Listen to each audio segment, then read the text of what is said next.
بسم الله الرحمن الرحيم السلام عليكم ورحمة الله وبركاته داوديال waxaa ii suurto gashay inaan waraysi la yeesho wasiirkii hore ee kalluumaysiga iyo khayraadka badda ee dawladda federaalka Soomaaliya waa dawladda madaxweyne Maxamed Cabdullaahi Farmaajo oo madaxweynaha ka yahay ra'iisul wasaare Xasan Cali Khayrana uu yahay ra'iisul wasaaraha Soomaaliya waa Dr. Cabdiraxmaan Maxamed Cabdi Xaashi haddaan wax yar oo faalla idinka siiyo Dr. Maxamed Cabdi Xaashi sidaan hore u sheegay wuxuu ahaa wasiirkii hore kalluumaysiga ee khayraadka badda ee dawladda federaalka Soomaaliya sidoo kalena wuxuu ahaa xogayihii guddiga dhaqaalaha ee golaha wasiirada intii u dhaxaysay sanadii 2017 ilaa 2018 sidoo kale wuxuu ahaa musharax madaxweyne ee dawladda federaalka Soomaaliya sanadii 2012 waxa kale uu 15 sano oo u soo shaqeynayay bangiga adduunka sidoo kalena bangiyada Wall Street iyo World Bank ayuu isaguna in muddo ah u shaqeynayay macluumaad intaas dheeri waa leeyahay laakiin insha Allah dib ayaan idinkaga socodsiinaynaa waxaan jeclahay dhowr su'aalood inaan weydiiyo oo ay ka mid tahay mudane maadaama aad wasiirka hore kalluumaysiga iyo khayraadka badda Soomaaliya inta badan waxa la yiraahdaa khayraadka waa laga hadlaa markastoo la soo qaado in ama shidaal laga qado waddanka Soomaaliya ama arrimo kalluumaysi la soo qaado dadka Soomaalida waa ay kacaan marka sidee lagu heli karaa isfaham guud oo sharciyeysan oo dadku wada ogol yihiin oo wax lagu soo saari karo bismillaahir rahmaanir rahiim marka ugu horeysa xasan aad baad u mahadsantahay fursadan aad siisay marka labaad waxaan jeclahay inaan salaamo ummadda Soomaaliyeed oo ina daawanaysa meel kasta oo dunida ka joogaan waxaan ku salaamayaa salaanta islaamka assalaamu alaykum wa rahmatullaahi wa barakaatuh hadaan ka jawaabo xasan su'aashaada arrimaha ku saabsan khayraadku wax uu wadan leeyahay wax ka muhiimsan ma jiraan marka laga saaro amniga iyo difaaca wadanka marka sida dastuurkeena ku qeexan oo aad ugu qeexan khayraadka wadanka waxa iska leh inay wada qaybsadaan dawladda federaalka iyo dawlad goboleedyada marka sida dastuurka ku qeexan waa in tala loo wada dhan yahay laga gaadha qaabkii loo qaybsan lahaa marka labadooduba arrimaha batroolka iyo macdanta iyo kalluumaysiga waa labada nooc oo khayraadka ah haddaan in yar faalla yar ku daro kalluumaysigu waxa la yidhaahaa waa khayraadka maaragtay isaga aan la cusboonaysiin karo ama renewable afka qalaad lagu yidhaaho waayo kalluunka haddii si fiican loo xirfadeeyo oo loo maamulo waxaa dhici karaysa inuu marba soo koro oo weligii jiro oo laga faa'iidaysto laakiin batroolka iyo macdanta waa wax haddaad mar dhulka ka saartid aanan mar dambe aadan arkaynin marka horta taasi waa arrinta u dhaxaysa haddaan su'aashaadii ka jawaabo runtii waxa muhiim ah khaasatan inaku waddankeena maadaama uu yahay waddan aanan weli ummadda Soomaaliyeed fursad u helin in ay codkooda bixiyaan oo doorasho doortaan madaxdii iyo sidii waddanka maaragtay taladiisii waxa saaran waajibaad dheeraada iyo culays baa saaran madaxda joogta ama ha noqoto xukuumaddan ama ha noqoto xukuumaddii ka horreysay iyo kuwii ku meel gaarka ah waxa muhiim ah inay ummadda Soomaaliyeed si daahfuran ugu sharaxaan qorshuhu wuxuu yahay qaabka raba in loo soo saaro laga qayb geliyo dawlad goboleedyada siday talada ku leeyihiin waxa kale oo muhiim ah in dadka Soomaaliyeed oo ka mid ah bulshada rayidka journalistayaasha meediyaha iyo akademiyaha iyo dadkii kale Soomaaliyeed oo dhan in loo soo bandhigo qorshuhu wuxuu yahay sida loo sameeyo nasiib darada ugu weyn oo wadankeena haysta saad uga warqabtid Soomaaliya oo dhan u maleen maayo in wax cusub inaan u sheegayo waxa ay mar kastaba ku hanbabaraan oo maqlaan heshiisyo la sameeyay ama shirkado la siiyay ama wax la saxay oo markaa aan dadkii loo sharxin marka taasi waxa weeyaan runtii waa waxa aan doonano nabaradoodiiba hadda inagu yaala meel fogadaan eegin hadda wadankeena dacwada ka taagan waa arinta ku saabsan badda oo ku saabsan wadanka Kenya Soomaaliya isku haysato arintaasi ummadda Soomaaliyeed waxa ay ku hanbabareen waxa la yiri waxa la yiraahdo memorandum of understanding in dawladdeenu saaxaday oo ku saabsan badda marka waxa kale oo iyaduna jirta arinta ku saabsan xukuumaddan hadda jirta tii ka horreysay Xasan Sheikh arinta la yiraahdo Somo Oil shirkadana la aqoonin oo dunidaba laga warqabin oo mar qura la soo sameeyey baa waxaa la yidhi khayraadkii Soomaaliya iyadaa loo dhiibay oo heshiis la siiyey inay hawshaa gasho iyadaan dadkii loo sheegin takaloo hadda xukuumaddan iyada aan arrinta jirto oo dhowaanba sida ummadda Soomaaliyeed meel kasta ay aad iyo aad maaragtay arrinta uga dhiidhiyeen waa arrinta ku saabsan oo la yidhi waxa la xaraashayaa batroolkii badda ku jiray oo waagii dhawr shirkadda la yidhaahdo Spectrum ay sahaminta ku sameysay oo macluumaad ka soo ururisay marka inta kaliya haddaan soo ku yara dhameeyo waxay ahayd in wixii for example heshiisyadii la galo dhan in la soo bannaan dhigo oo si daafuran dadka Soomaaliyeed loo soo bandhigo heshiisku muxuu ahaa muddadee buu ku jiraa muxuu ahaa waxaas oo dhan lama sameeynin marka arrimahaas oo dhan waa arrimo muhiim ah inta adigu wadii wasiirka ka ahaa dawladdii xukuumaddii Xasan Cali Khayre wasaaraddaadu wax heshiis ah oo ay gashay miyaa jiray oo ama kalluumaysiga ah ama khayraadka kale ah intaan anigu wasiirka ka ahaa waxaan galay waxa afka Ingiriisiga lagu yiraahdo memorandum of understanding heshiis ma aha waa isfaham guud oo la isla gartay waxaan la galay wadanka Turkiga maraan tagnay arrintaasaan wada saxnay bishii January heshiiskan la yiraahdo is-afgaradka wasaaradda kalluumaysiga iyo wasaaradda ku saabsan kalluumaysiga Soomaaliya in la iska kaashado iyo sidii maaragtay heshiisyadanba loo gali lahaa marka heshiis ma aanay is-afgaradkaas oo kale ah oo ku saabsan oo aan la heshiinay dawladda Turkiga laakiin qorshihii noo yaalay wuxuu ahaa intii anigu bishii la oran jiray August oo ina soo dhaaftay bal anigu ma ahayd markii xilka layga qaaday laakiin ka hor baa waxay qorshaha iyagu bishii September inaan dawladda Turkiga wada fadhiisano oo aan heshiis dheer oo laba dhinacba taabanaya aan wada saddex dhinac taabanaya oo rabnay inaan wada gallo mid wuxuu ahaa in aan doonanay si loo ilaaliyo sharci darrada kalluumaysiga waddankeena ka jira dawladda Turkiga waxaan isku fahamnay oo shirki booqashadii hore aan maaragtay waddanka ugu tagnay aan isla garanay in dawladda Turkiga diyaar u tahay ciidamadeeda Navy-ga ee badda ee militariga in muddo 4 sanadood inta laga dhisayo ciidamada badda ee Soomaaliya inaan heshiis la gallo oo inoo ilaaliyaan maaragtay maraakiibta sharci darrada baddeena ku joogta qorshahaasaan wadnay inaan wada gallo waxaan markaa bilaabnay wasiirkii difaaca ahaa oo maaragtay markaa joogay baan ka wada hadalay oo qorshaha nooca intaan is wada raacno in heshiiska la soo saxo waxa qorshaha kamid ah waa qorshe waxaan ka hadlanaa waxa kamid ah in 4 sanadood oo dawladda Turkiga baddeena inoo ilaalinayso in ciidamada badda ee Soomaalida maraakiibta hubka injineeradooda waxa la tababaro si marka 4 sano ka bacdi maraakiiban inaku leenahay oo dhaqaale lacagteedana ku bixin doono kalluumaysi aan u ogolaan doono waddanka Turkiga muddo dheer inta la sameeyo horta taas qorshahaas waxa heshiiska arrinta kale oo Turkiga raba inaan ka wada heshiino waxay ahayd arrinta ku saabsan ganacsiga ama investment ay gashadaan dad Soomaaliya iyo shirkado Turkiga inay yimaadaan oo maalgashi gashadaan oo ku saabsan iyo ugu dambeysana waxa weeyaan ku saabsan oo qorshe la rabo qaboojiyaal oo kale iyo xeebaha in la dhigo si markaa warshado iyo wax kale loo soo saaro waa maasanta laakiin heshiiskaasi aad memorandum of understanding aad la gashay isfaham iskaashiyeedkaasi Turkiga kalluumaysigu waa ku jiray laakiin ciidamada waa ku jireen in marka la keeno laakiin ka laftirkiisa golihii wasiirada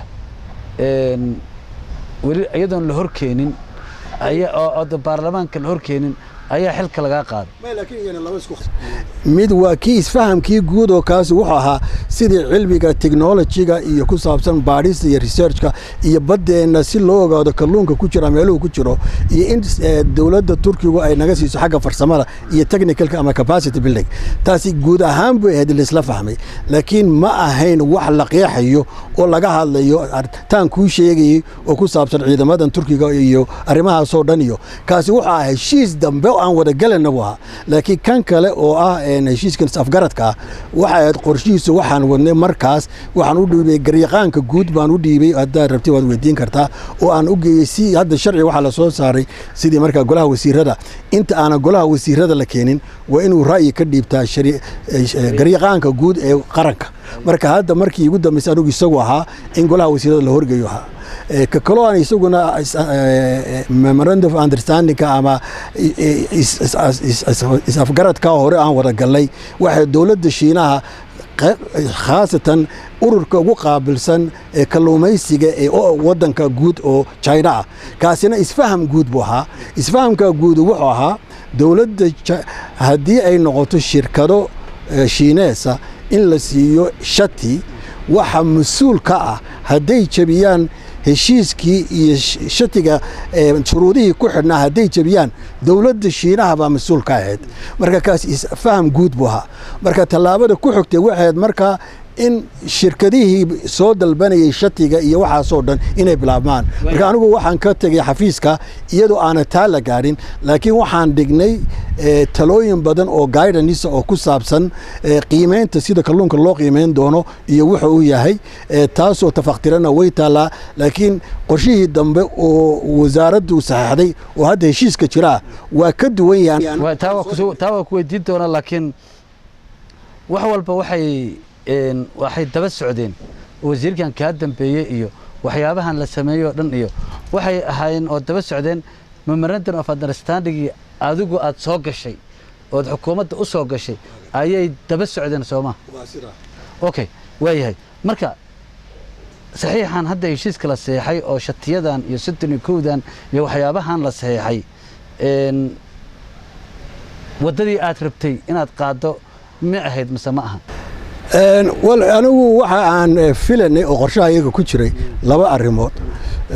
midda ugu horeysa waxa weeyaan in ay jiro nidaam lagu hubinayo shirkadaha shatiga la siiyo haddii ay qaataan maxay qaateen sidee loo hubinaya waa macluumaad loo baahan yahay in la ogaado waxa ka mid ah shuruudahan ka filanay shirkadahan in marka ay yimaadaan oo shirkadoodu kalluun bilaabo inay qaataan in markiiba ay soo gudbiyaan waxa la yidhaaho macluumaadkii ku saabsanaa kalluunka ay qabtay wuxuu ahaayoo dhan waxa ka mid ah shuruudaha in lagu qoro qalab maaragtay electroniga lagu rakibo markabkaas qalabkaasoo kuu sheegaya markabkaasi signal aad satellite ku qabanayo aad arkaysid meeshuu joogo marka ay badda soo galaan inay kuu sheegaan markab kasta marka uu qabto kalluunku qabto intuu qabtay marka waxa la rabay nidaam lagu hubinayo waxay qabteen iyo say u yimaadeen lagu verify garanayo macluumaadkaas waxay qorshuhu in shabakada internetka ama website-ka wasaaraddu leedahay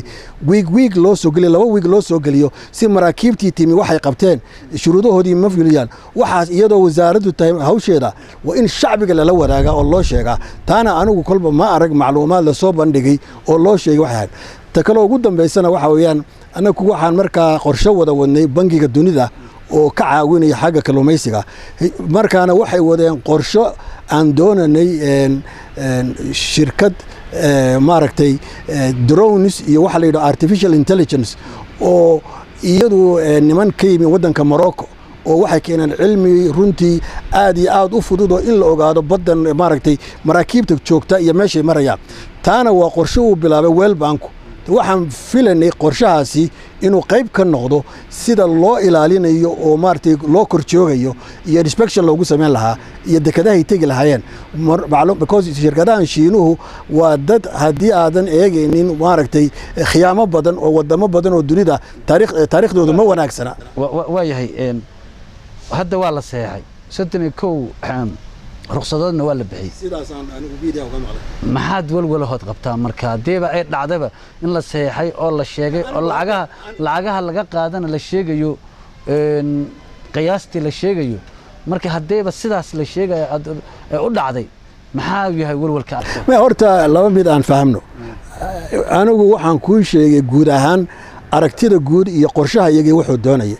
anigu waxaan doonayaa inaan ixtiraamo oo aan fursad siiyo wasaaradda kalluumaysiga madaxdeeda iyo shaqaalaha wasaaradda macluumaadkan iyo kay tahay inay adigoo kale iyo dad badan oo saxaafadda iyo media ka siirsan inay u soo bandhigaan qorshahooda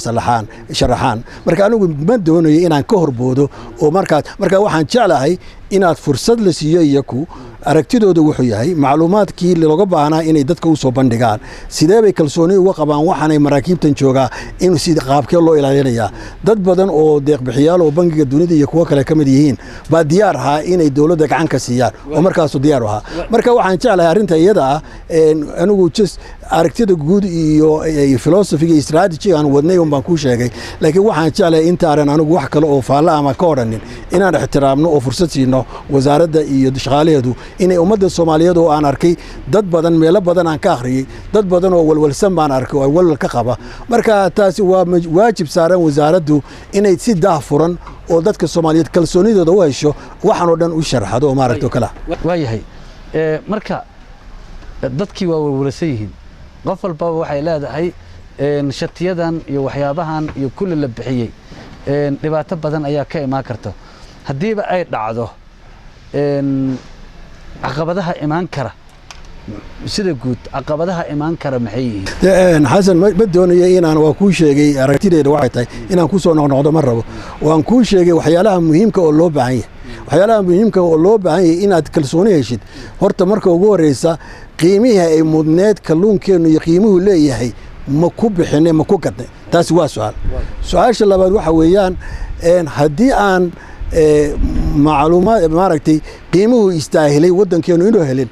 marka loo dhigo waxa jira wadamada ay ka mid tahay Seychelles waxay leeyihiin qiimaha ugu sareeya oo kalluunka bay leeyihiin anagu qorshahan soo jeedinay waxa ka mid ah qorshe ka sareeya lacagta Seychelles in la soo bixiyo sababtuna waxa qorshe Seychelles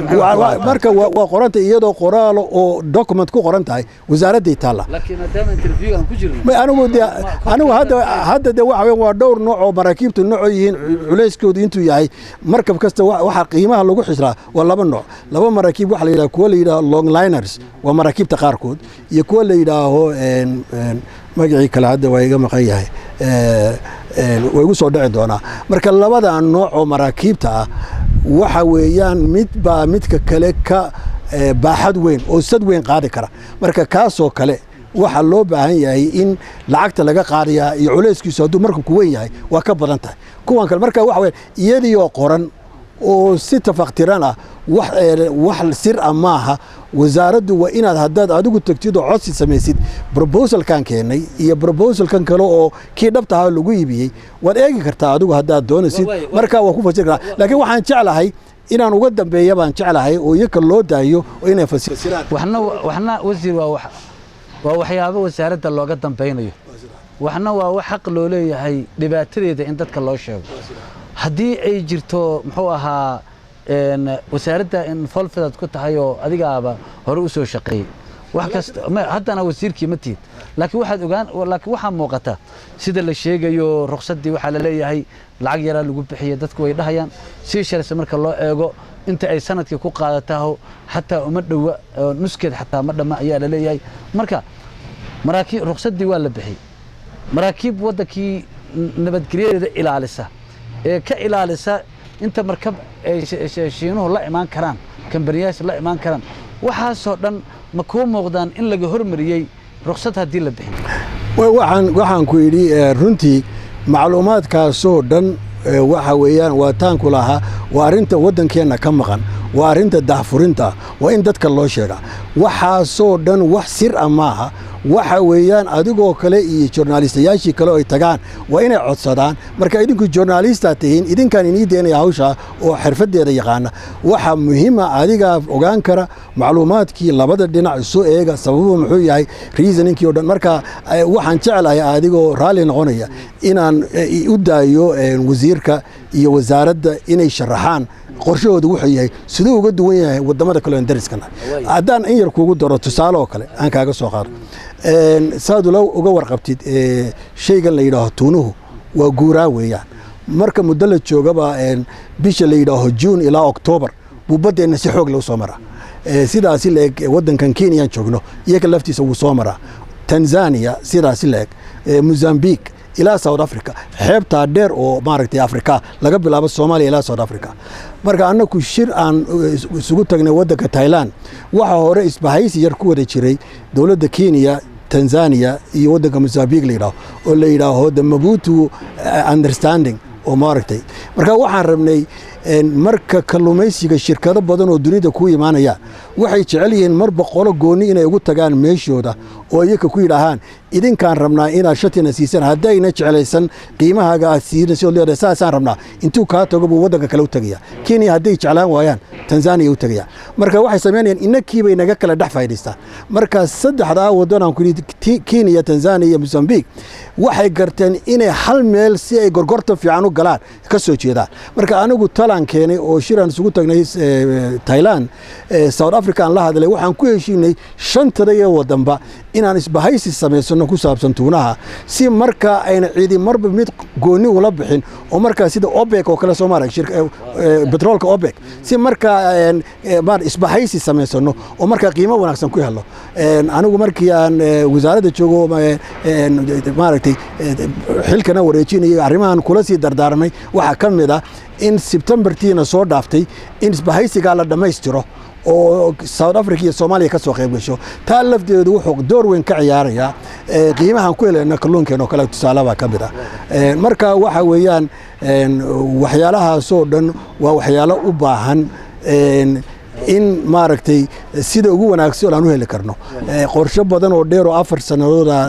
baan anagu u dejinay oo ku saabsan sida loo develop gareenayo kalluunkeena waxaas oo dhan marka arrimahaas oo dhan waa macluumaad available waa macluumaad loo baahan yahay in shacbiga Soomaaliyeed loo gudbiyo waayahay waxa muuqata in dawladii horena waa isku dayeen dawladdan Soomaaliya haddana waxay doonaysaa in khayraadkii waddanka la soo saaro shidaal waddanka laga soo saaro tii waan arkaysaa hadda in London inta la isugu tagay qayladaan ka timid waa la xaraashay waddankii iyo lama xaraashayo adiga ka aqoonyahan ahaan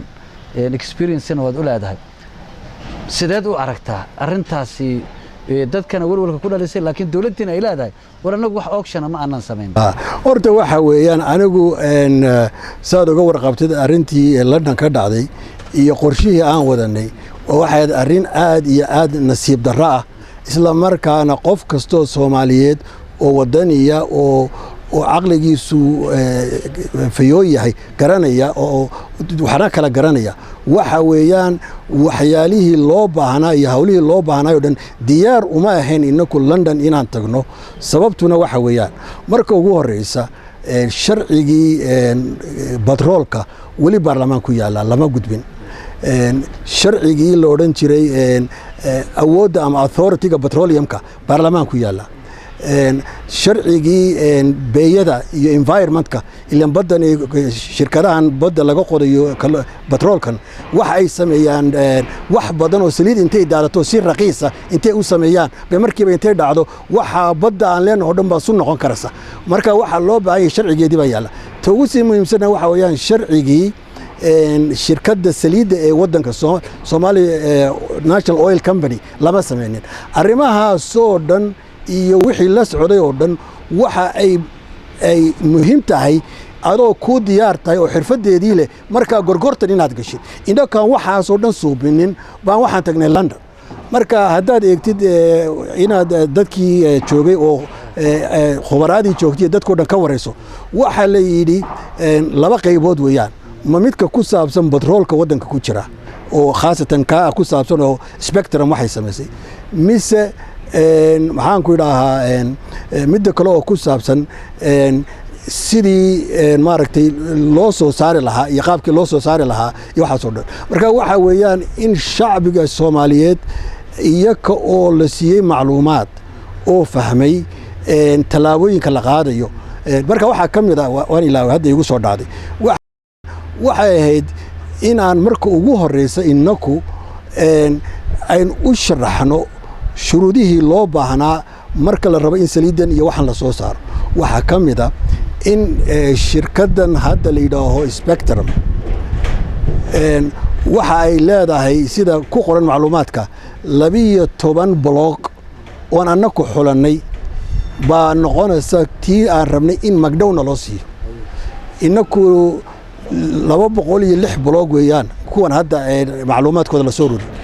dunida wali lama arag shirkadii macluumaadka sirta hayso xitaa dawladdu macluumaadka hayso iyo Spectrum ta hayso wax badan baa u dhaxeeya dawladdu waxay ogtahay Spectrum waxay hayeen macluumaad fara badan ayna kula wadaagaynin marka nimankii meesha oo dhan macluumaadkooda hayay hadduu ku yidhaaha ka waran xasanow aniga garanaya macluumaadkiis 12 ugu fiicnaa baan soo xulanayaa magdhow baad ii siinaysaa marka waxay ku cadeynaysaa in markaas inankii awoodii iyo mas'uuliyaddii iyo controlkeennii uu meesha ka baxay oo shirkadda 12 block oo iyagu soo xurtaan oo haddaad qiyaasid ilaa nin kasta dantiisu raacanaya laga yaabo petroolka meeshuu ugu badan yahay oo ka buuxaya ku xushaan marka lacagta waa muhiim weeyaan inaan ta dhameeyo lacagta ay iyagu kharashka kaga baxay waxa la yidhi waa 64 milyan oo dollar baa kaga baxay marka 64 milyan lacagtaasi waa lacagtii uga baxday iyaga ugu darba in wixii kale oo muddada ay maalkooda geliyeen lacag kale oo la yidhaaho return ama wixii macaashka heli lahayn loogu daro hadday isku badataba cirka isku geeyo 100 milyan ba ka badhay iyadoo dhan isku badato 100 milyan oo kale bay xaq u leeyihiin magdhow inay helaan siday u qaadan karaan 12 block waxa ku jirta intaasoo bilyan oo oil ku jirta siday intaasoo bilyan oo dollar u qaadan kara qof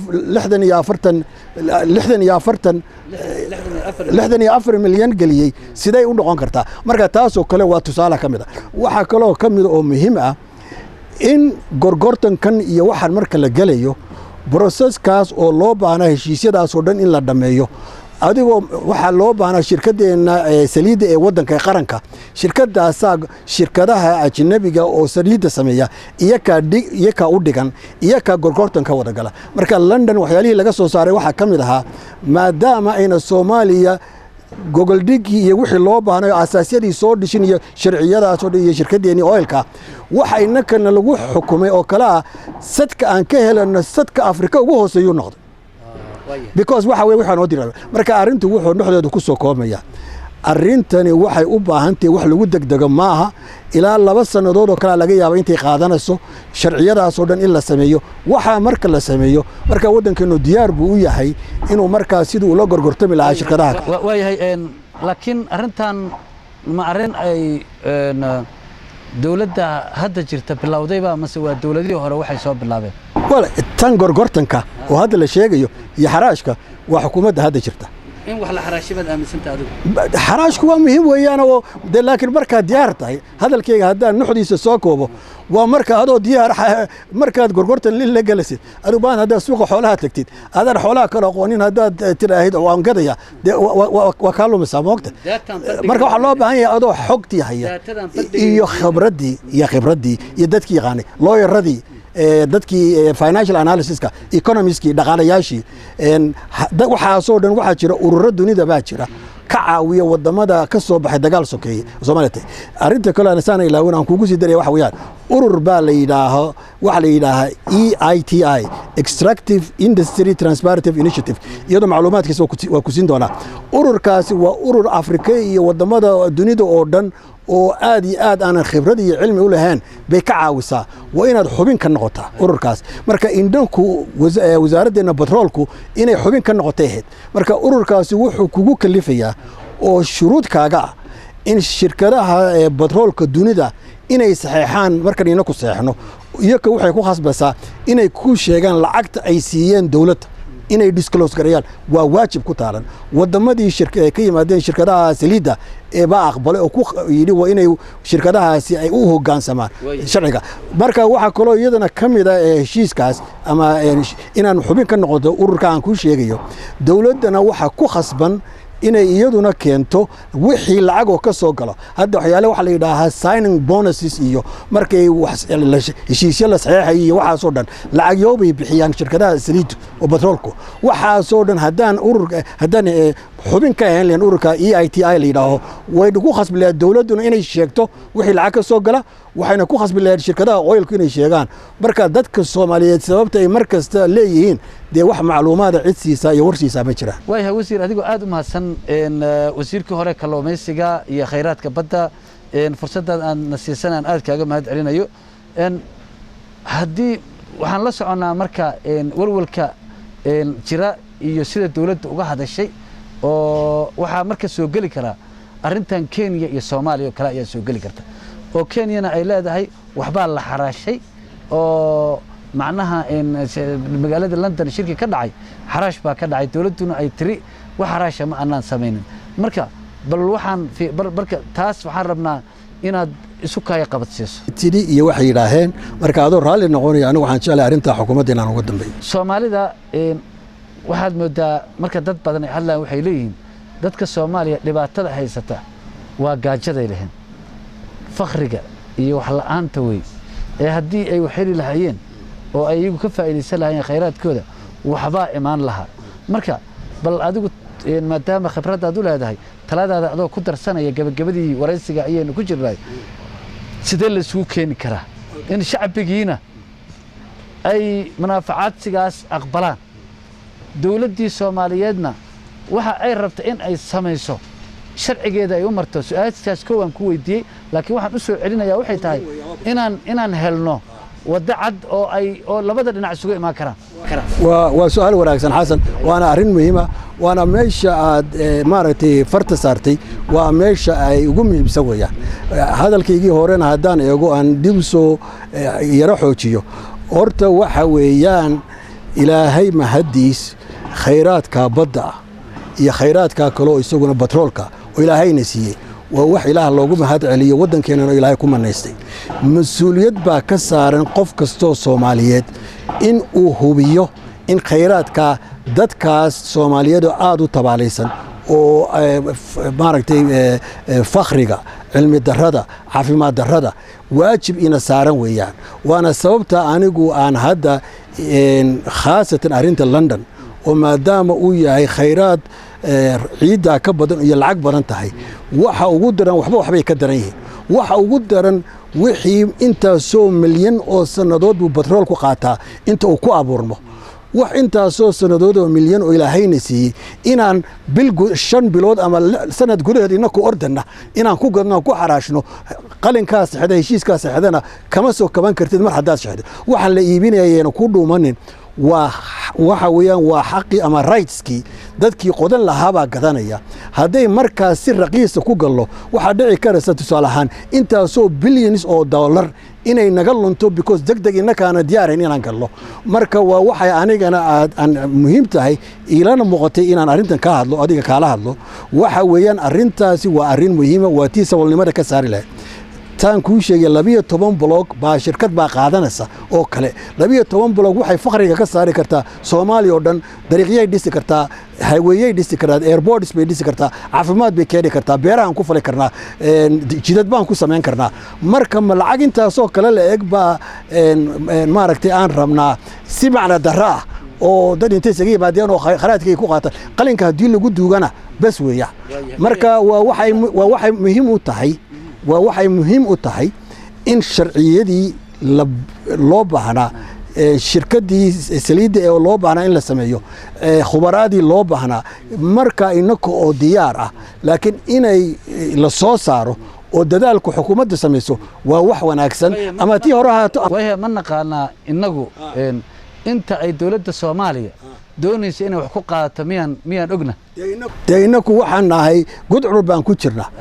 dawladdeeni Soomaa ahayn inay marka ugu horeysay inta ayna London tagin in Soomaaha inay soo bandhigto oo media u soo bandhigto bulshada rayidka u soo bandhigto dawlad goboleedyada laftooda u soo dhigto dad baa laga yaabaa inay yiraahdaan oo kale arrintan waa la dhameeyay heshiiskii lagu saxeexay Baydhabo ee ku saabsanaa batroolkii waxa heshiiskaasi waxay ahayd is afgaransho waa heshiis la isla afgartay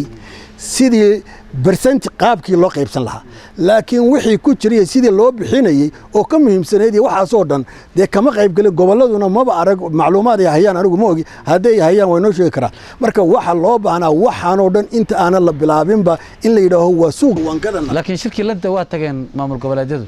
waa tageen laakiin waxaan anigu waan arkay waxay ka hadleen maamul goboleedyadu waxay leeyihiin macluumaad baa meesha lagu soo bandhigay lama xaraashiyo hadalkoodii hadaan u fiirso laakiin kamayna hadlintii ugu muhiimsaneed waxay ahayd inay yiraahdaan intayna London tagin war horta waxaan la soo dhigayo iyo qaabkii loo soo dhigayo wuxuu ahaa macluumaadkaas oo dhan oo tafaqtiran oo sidii auction-kan loo geli lahaa maba inoo dhisna wixii oo dhan ee kale maxay ka warqabaan iyaku ma technical knowledge bay leeyihiin kama warqaba marka waxayd arrinta kalaan ilaawin waxa dhici karta maadaama gabagabadii joogno oo muhiim ahayd inaan mar hore sheego oo muhiim ah arrintan waxa loo baahan yahay anigu kolba qof muwaadin oo Soomaali taladan soo jeedinaya waxa ay tahay in la sameeyo si degdeg ah guddi madax bannaan oo oversight ama korjoog ku leh oo xukuumadda ka madax bannaan oo u badan yihiin baarlamaanka labada aqal ee golaha maaragtay gudiyada khayraadka ay hormood ka yihiin isla markaana lagu dari kara haddii suuroobi karayso qof ama laba ka socda gobollada guddigaasi waa inay sameeyaan baadhitaan iyo khubaraa intay u yeedhaan ka madax bannaan inay qiimeeyaan waxaanay soo bandhigtay ee xukuumaddu barnaamijkay keentay si madax bannaan ha u qiimeeyaan waayo taas waxaan u baahannahay haddaad xanuunsatid adigu oo dhakhtar u tagtid waxaa laga yaabaa inuu dhakhtar wax kuu sheego marka wax kuu sheego waxaad rabtaa in dhakhtar kale oo ra'yigiisu ka duwan inaad weydiisid marka ma taasoo kalean u diidan lahay ummadda Soomaaliyeed oo kale xaq miyana u lahayn wasiir waxaan rabaa hal arrin inaad wax yar cadaysid oo ah haraashka iyo daatada dawladda hadday leedahay annagu wax haraasha maba ogeyna daatan soo bandhigna hadday leedahay oo haraasho dhanba maba aanan gaarin macnaha farqi soo uma dhaxeeyo markaas dawladdu khubaraan maaha spectrum bay dawladdu qoratay shirkad bay gacanta u saartay waxa macluumaadka gacanta ku haya waa spectrum engineer iyo geologist iyo dad Soomaaliya shirkadani petrolka ma joogaan meesha marka waxaan aaminaynaa oo inaku sidii maaragtay sidii indhaal oo kale aan u dhiibana shirkadda Spectrum waxay hayso tii macluumaadka ururisay baa iyaduna qaabkan lagu gaday ama lagu xaraashiyo iyadii baa wada dunida oo dhan hadda dhowr buug baa jira oo aan jeclahay marka dambe aan maaragtay hadaad macluumaadka la waraadi kartid oo shaashada ugu sheegi kartid dadka waxa weeyaan dunida oo dhan meel kasta dhigtid dadka baadha cilmiga petrolka iyo ugu dambeyntii waxaan rabaa su'aal muhiim ah oo kalluumaysigii ah aan rabaa inaan ku weydiiyo oo ah waxa dadka qaarkood ay sheegayaan in 31 laysan ruqsada la bixiyay ama 31 shirkadood ee la siiyay ay ku dhex qarsoomi karaan shirkado kale oo tiro badan oo aan la ogeyn oo shirkadahaasi halkii shirkadba ay 5 shirkadood ay daban socon karaan ama haddii kala dooniyaha ama maraakiibta kalluumaysanayana intaasoo kun ay noqdaan marka arrintan noocaas ma dhici karta waa suuroobi karta nimankan badda jooga waa dadka ugu tuuganimada badan dunida oo dhan caan bay ku yihiin wax kastoo xun ka filo marka waxaad ku xisaabsantaa wax kastoo khiyaamo lagu sameyn karo in lagu sameyn karo qorshahaaga waa inay ku jirtaa marka waxa arrinta ku hortaala waxa weeyaan maxaan qaban karaa anigu oo aan ku ilaashan karaa iyo tallaabooyinkee iyo nidaamadeed baan mari karaa si ayna taasi ugu dhicin marka taasi waa taan kuu sheegayaan ku leeyahay inaad u baahan tahay wadamo kale oo sidii Turkiga oo kale oo Navy-gado kale joogo waxa kale oo kamid ah oo iyaduna xisaabta ka taan ku lahaa qorshihii aan lahayn World Bank oo bahlan diyaaradan la droneska iyo waxa la yiraahdo artificial intelligence oo wada socda niman dhalinyaro oo Marokana baa barnaamijka sameeyay macluumaadkiisa daartan waan ku soo diri karaa macluumaadka annako iskayga u soo helay oo rabnay inaan kala hadalno baaba waxa noo yimid ninkii khabiirkii weynaa oo bangiga dunida noo qabatay ra'yigaan rabnay inaan u geeno isagoo laftiisii waduu yiri $200,000 oo World Bank ku bixinayo buu markaa la rabay sida kale oo droneska iyo kulli artificial intelligence oo la isticmaalayo aan ku ogaan lahayn maraakiibta ku jira badda iyo waniga kula qalab baa lagu rakibaa transponders oo ku sheegay maraakiibtu markay soo galaan waxa kale oo heshiisyadaan anagu qornay oo aan filayay inuu ku dambana ku jiro oo la saxay oo draafkii ku jiray in haddii ay khiyaamayaan dawladda Shiino inaan maraakiibtooda dhan iyo heshiiskoodii ay jabiyeen markaana badeena ka saari doono waxa kale oo qorshaha kamid ah oo anagu doonayay in markabkii sharci darro ah oo ku jiro waxa sameeyay in markabkaana la qaban karo lana xaraashi karo oo dawladda Soomaaliyeed la wareegi karto noqon karto marka arrimahaas oo dhan waa arrimaha la doonayo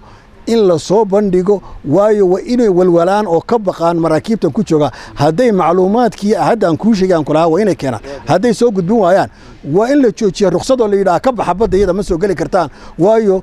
macluumaadkiina liga baahnaa kalluunkaad qabateen iyo noocyadu iyo wixii oo dhan nomayda soo gudbin taasoo kale wataan ku lahaa waa ta aan leeyahay haddii la soo gudbin lahaa oo website-ka wasaaraddii la soo gelin lahaa wasaaradduna joogto bishiiba soo saari lahayd laakiin warbixin joogto ah oo tafaqtiran oo miidiyaha u soo baxdo ay tidhaha bishan intaasoo markab baa soo galay oo shiinaha waxaasay qabteen baaritaankan sameynay iyo wixii kale waxaasoo ah waxaad u baahan tahay si joogto ah dadkan inaad u sheegtid aad sharaxdid waxaasaa dhacay intaasay ku jireen kuwaasaa qabtay intaasoo markab inay yimaadaan bay ahayd ma inaanin macnaha 31 hadday yihiin macluumaadkoodii oo dhan oo bilbil ah waa inaad sheegtaa hadduu kalluun qabsaday oo bil qabsaday dee uu ka baxo meesha tegey muddo dheer waa inuuna ku jirin baddaasoo hadduu calaamadiisii ku jirin waa in markabkaasi inuu ka baxay baddeenoo la yidhaho aagga dhaqaalaha ama seasonka waa inaanan markaas laga arag inuuna ku jirin oo kale shirkado kale iyo ururo kale oo dunida oo waxaa jira macluumaad ka madax bannaan kuu sheegi kara baraakiibta ku jirta baddeedha oo maaragtay waayahay aad baad u mahadsan tahay aad baan ugu mahad celinayaa fursadda qaaliga una siiyey دكتور عبد الرحمن محمد عبدي حاشي oo isagu ah wasiirka hore kalluumaysiga ee khayraadka badda isla markaana sidoo kale kamid ahaa ama ahaa xogayihii guddiga dhaqaalaha ee golaha wasiirada intii u dhaxaysay 2017 ilaa 2018 sidoo kalena wasiir wuxuu ahaa 2017 ilaa intii u dhaxaysay 2018 runtii waxa uu hore u soo noqday musharax xilligii 2012 oo markaa uu ku guuleystay madaxweyne xasan sheekh xilka madaxtinimada Soomaaliya waa aqoonyahan ilaa heer caalami ka gaaray PhD ka gaaray aqoonta isla markaana dhowr master haysta runtii aad baan ugu mahad celinaynaa aqoontaasi iyo fursadaasi qaaliga ee uu siiyay telefishinka Somali Cable waxaan u mahad celinayaa kaameramanada stuudiyaha telefishinka Somali Cable ee magaalada Nairobi anigoo Xasan Cadde ayaana wareysiga idin qaadayay sidaa iyo nabadgelyo